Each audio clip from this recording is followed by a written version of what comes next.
Ele se formou como dentista, mas não tinha tanta certeza assim que era isso que queria fazer pro resto da vida.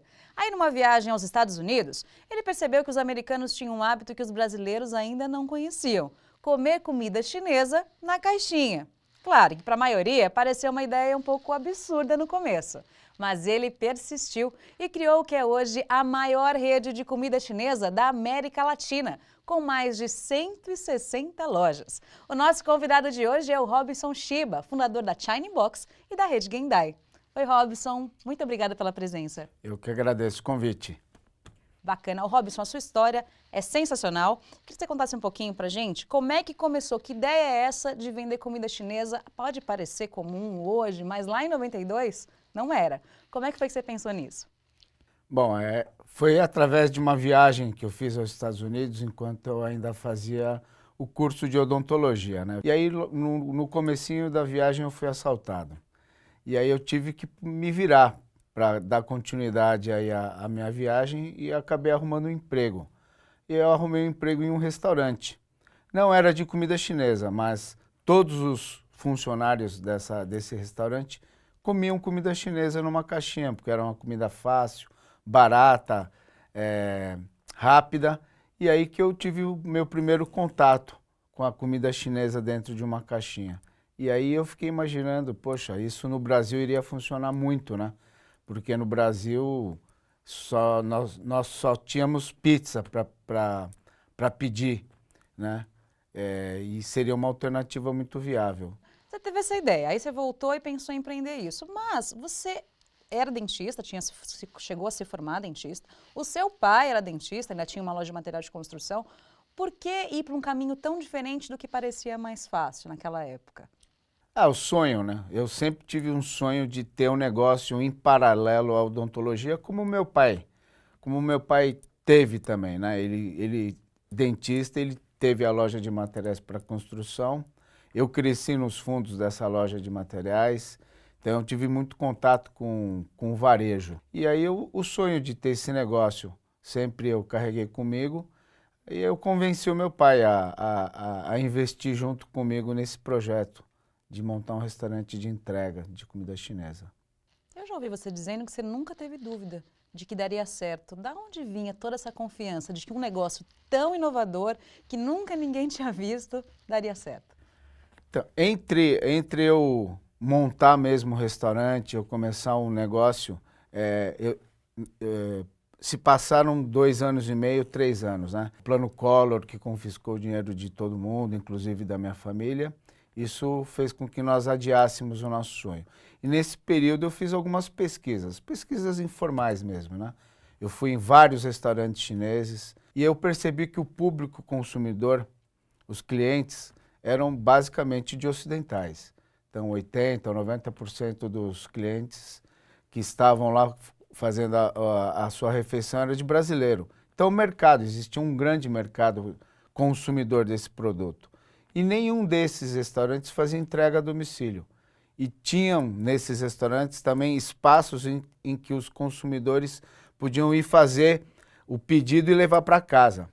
E muitas vezes os restaurantes tinham mais entrega para levar para casa do que propriamente servir no local. Então, se ele já ia pegar para levar, se eu entregasse, eu ia prestar um bom serviço. Então, eu tinha absoluta certeza de que o mercado consumidor já existia na época. Sim, aí você teve essa certeza muito também por conta de um apoio familiar, pelo que eu sei. Assim, a gente sabe que para empreender você tem que confiar no seu taco, você tem que acreditar que vai dar certo. Mas no seu caso parece que tinha alguém que acreditava em você mais até do que você mesmo, É, né? não, eu tive um apoio incondicional do meu pai, né? Ele sempre achou a ideia muito legal. Ele continua me apoiando até hoje, né? Muitas vezes as coisas não estão tão bem lá no escritório, ele vem, ele já vai fazer 80 anos, e ele sempre fala, meu, fica tranquilo, no final vai dar tudo certo.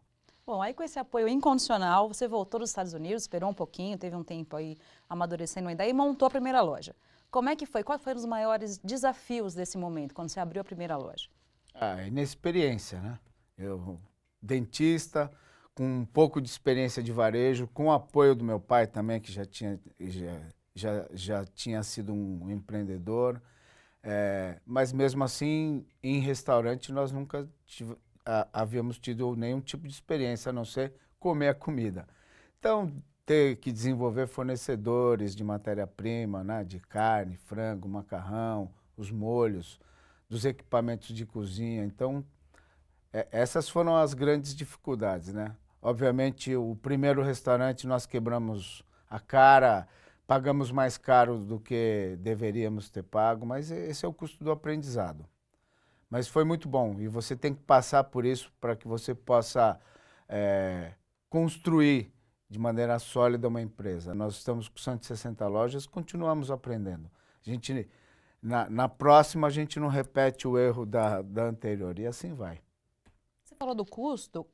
Qual recurso você tinha naquela época? Como você conseguiu esse recurso? Você dentista, seu pai dentista. Como é que vocês fizeram para conseguir recurso para abrir a primeira loja? Meu pai tinha uns investimentos em imóveis e eu já tinha 3 consultórios nessa época, né? Meus consultórios eram em periferia. Eu vendi 2 consultórios, meu pai vendeu um apartamento que ele tinha e aí nós conseguimos um montante de US$ 60.000, né? A gente até dolarizou porque a gente sabia que um dia a gente ia querer saber quanto que nós investimos na primeira loja e a gente dolarizou. Então foram US$ 60.000 aí nessa primeira unidade. Uhum. E assim, você demorou esse período, né? Foi quase 3 anos. Você planejou bastante, você disse, né? Você pensou em desistir? Em algum momento teve esse momento de, acho que talvez não seja uma boa ideia ou não? Não, não. Quanto mais nós pesquisávamos, mais certeza a gente tinha de que o projeto ia ser um projeto de sucesso, né? Hábito de consumo, não existia caixinha, biscoitinho da sorte, não existia nada desse tipo de projeto que a gente queria implantar, né? Existiam os grandes restaurantes tradicionais, né? Então, os nomes eram sempre orientais, era King Kong, Grande Muralha, Lanterna Vermelha, alguma coisa assim, Golden Plaza. Eram nomes muito linkados à cultura mesmo chinesa e oriental. E a nossa proposta era muito mais americana, né? Um nome em inglês, China Box, um logotipo completamente diferente do que existia, caixinha, era uma coisa muito mais moderna. Então, quanto mais nós pesquisávamos, mais a gente tinha certeza que ia dar certo. Quando vocês abriram, foi difícil convencer os clientes da qualidade dos produtos que vocês estavam vendendo? Tinha preconceito na época? Tinha preconceito, mas a gente já identificou isso também nessa pesquisa que a gente fez. Então, através dos folhetinhos que nós começamos, acho que a gente distribuiu, né? Por incrível que pareça, em 92, as pizzarias não colocavam fotografia no folheto. Era um papel simples, um papel sulfite com no máximo 2 cores. A gente colocou foto para ninguém confundir, porque eu ia vender yakisoba. Nossa, o que é yakisoba, né? E aí até a foto lá do macarrão, do frango xadrez. Então isso fez com que eu transmitisse muita qualidade também, né? Porque quando o consumidor recebia aquele folheto, falava, nossa, que folheto bonito, com fotografia. Acho que o lugar é legal, o lugar... Então, através desse folhetinho que a gente começou a transmitir todas a higiene, qualidade, na própria qualidade do material, né? Que a gente distribuía. E depois de tanta dificuldade, qual foi o momento que você falou assim, dei certo? E qual foi o primeiro momento que você percebeu que a sua ideia tinha dado certo, feito sucesso realmente?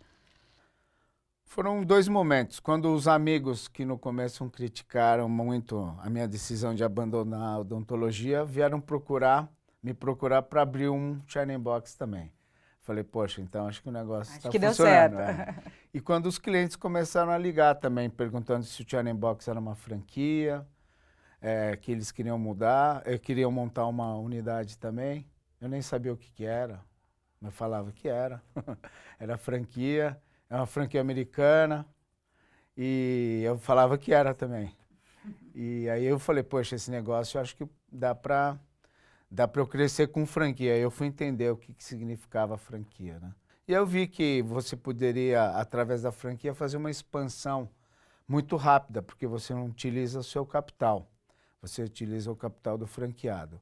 Aí nós formatamos a franquia, fizemos os manuais, os consultores todos diziam que sim, o Chain Box era um negócio muito franqueável, porque já tinha um modelo, né? Tinha logotipo, tinha um processo moderno, inovador, de entrega a domicílio, então um nicho de mercado inexplorado. E aí a gente formatou e nós participamos da primeira feira em 94. E em 94 a gente já conseguiu franquear 35, 40 unidades. Foi assim que a gente começou a crescer. Você já estava bastante estabelecido, já tinha algumas lojas. Quando em uma crise você percebeu que você precisava fazer algumas mudanças, né, na gestão do seu negócio e contratou consultorias. Como é que foi isso e como é que isso te ajudou a profissionalizar e a crescer o seu negócio? Em 92 eu comecei montando a primeira, né? Aí em 94 eu já estava com praticamente 40 lojas. Em 95 eu montei mais 30 lojas. E aí o crescimento ele foi exponencial. Ano após ano nós montávamos muita loja e eu não tive tempo de me preparar. Eu estava dentista ainda. Dentista montando loja, aprovando ponto, treinando franqueado. Eu tinha uma equipe, mas eu fui montando meio na marra mesmo, né? E nós não tínhamos nenhum tipo de indicador, organograma dentro da empresa. Então, era todo mundo fazendo tudo porque o crescimento impediu que a gente parasse em algum momento e organizasse a empresa. Aí veio a crise em 97, uma crise asiática que acabou impactando o dólar, aí impactou as vendas aqui no Brasil. E aí os franqueados começaram a exigir algumas ferramentas que eu não tinha.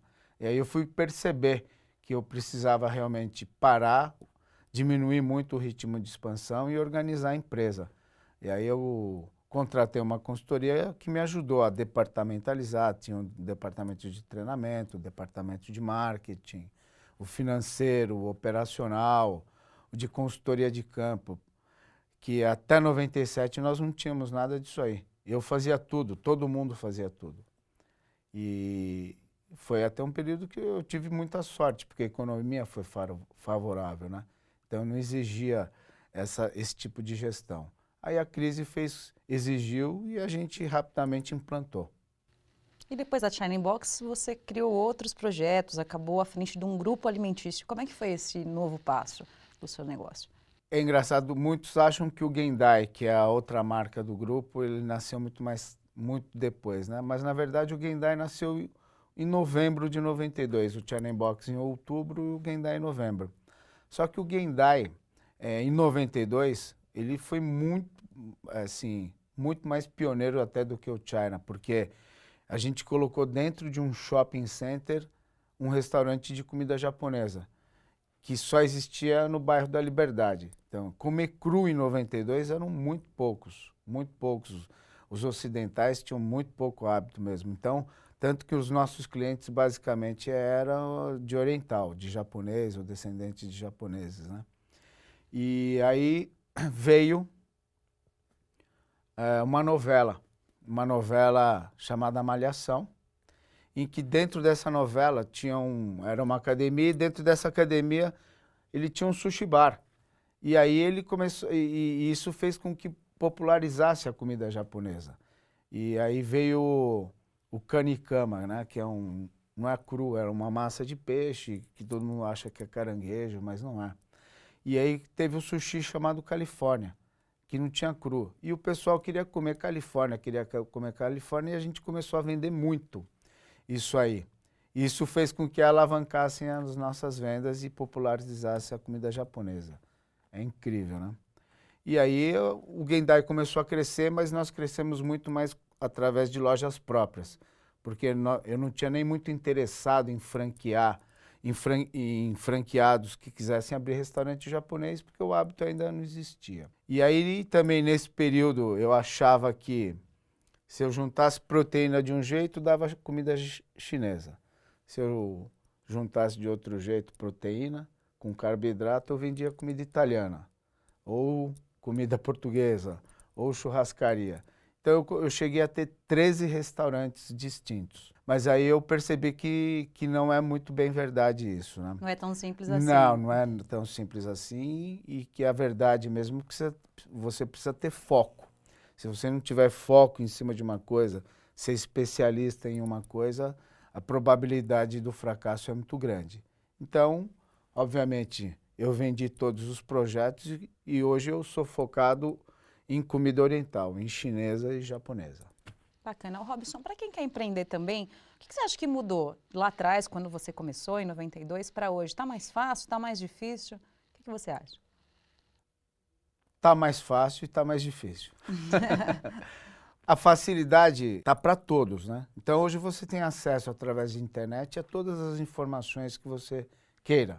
E aí você consegue fazer essas pesquisas que na minha época eu tinha que ir localmente, olhar no estabelecimento, ver, me comportar como consumidor. Hoje essas informações elas estão disponíveis aí para todo mundo.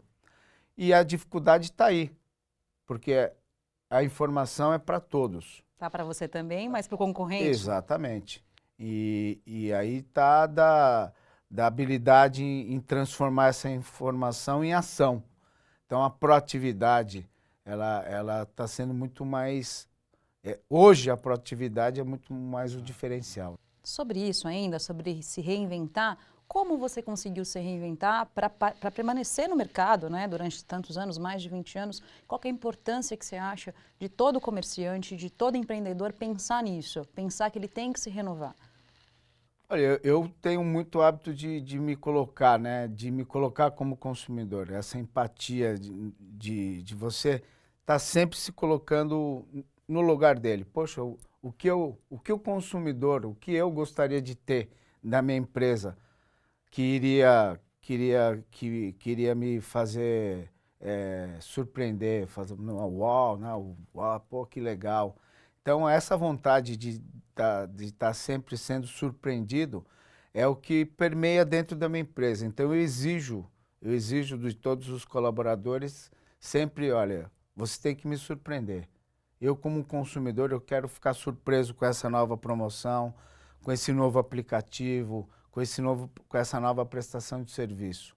E é assim que o consumidor pensa. E é assim que a empresa tem que se comportar, porque se ele não atender essa demanda, o concorrente irá atender. Essa é a preocupação que eu tenho, de estar sempre me adiantando, apresentando uma nova novidade antes que o concorrente faça. Bacana. Para terminar, eu queria te perguntar uma coisa. Para quem como você lá no início, está hoje fazendo uma carreira, mas pensando em outra, está trabalhando, tem um emprego, mas está pensando em empreender, você acha que é sempre tempo? Sempre dá para mudar? Sempre é tempo de correr atrás desse sonho? Não tem a menor dúvida, né? A pesquisa é importante, mas eu acho que o mais importante é ele se colocar como consumidor, né? Se ele for empreender, ele não pode ser mais um, ele tem que ser um diferente. Então ele tem que olhar o mercado em que ele quer atuar e se surpreender, falando, poxa, com essa ideia eu me surpreenderia. Essa é a novidade que eu quero dentro do meu novo negócio, seja ele um restaurante, um cabeleireiro, uma ótica. Ele tem que vir com uma proposta diferente, para que ele surpreenda o consumidor. Robson, muitíssimo obrigada pela sua presença e parabéns. Eu que agradeço mais uma vez. Obrigada. Eu que agradeço. Acredite em você e sempre é tempo de correr atrás do seu sonho. Eu tenho certeza que essa entrevista também te inspirou. Até o próximo Inspirações. Tchau!